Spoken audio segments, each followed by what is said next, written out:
So actually ang bills ko ngayon since pa no sang pagdalagan naton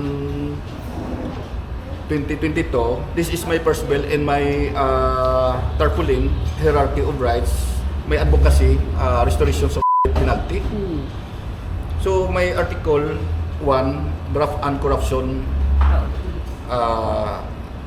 bribery, cronyism, fraud, embezzlement, fiddling, influence. So ang cronyism, so it means this na like Albi Benitez and Bing Yordia and Mayor Albi Benitez, former Mayor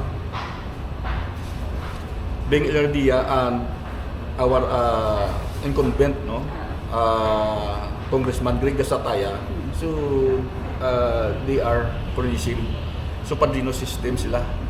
So muna ang influence na nagahatag diri problem sa aton election because nga ang vote buying ini from sa Comelec laws na kung nakapalo ini sila nga parte sa omnibus election code intervention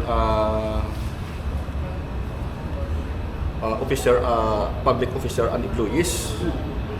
Ang section 2 paragraph 4 of article 9B, so muna sa ang ginapan naton parte sa premature campaigning bla. So muna sa nga nagaluntad ang permi nga nagakatabo sa aton diri nga wala pa gani filing so si campaign period.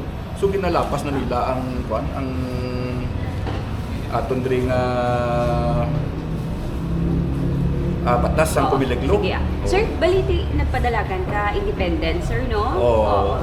Di, sige, bali okay na. Okay na. Ate, sige. So Okay na? Because yung kapar? Okay. Thank you, sir. so si Danny Dingkong ka, hindi? Hindi.